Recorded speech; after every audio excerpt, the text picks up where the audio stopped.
Welcome to Sandwiches of History. Today is another International Sandwich Sunday. Today we're traveling to Italy for Tramezzini. Apparently the Tramezzini were first developed in Turin in 1925 as sort of a riff off of the English tea sandwiches, but having more local ingredients and more interesting flavors.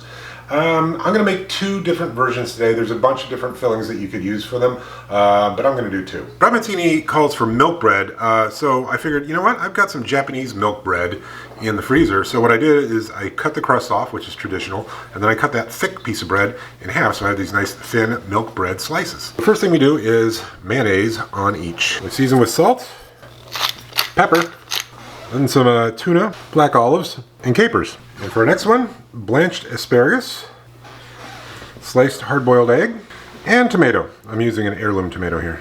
Okay, let's give this first Tramezzini sandwich a go. It's the tuna, olive, and caper.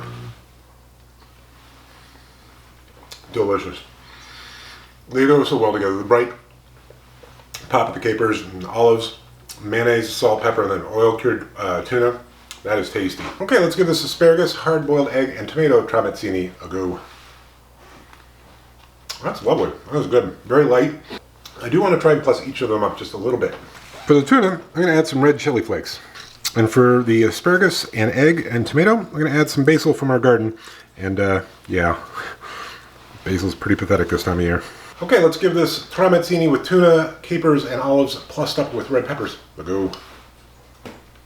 That is delicious. I love it. Okay, let's give this Tramezzini with asparagus, hard-boiled egg, and tomato plussed up with basil a go. Herbal note coming into it. I dig that. Could have used chives.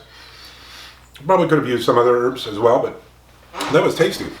Okay, so the original Tramezzini sandwich with the tuna and the capers and the olives, I'm going to give that an 8. That was solid, tasty. With the chili flakes, 8.5. Definitely something I would eat again. Make again? Probably, yeah. The Tramezzini with the blanched asparagus, hard-boiled eggs, tomato.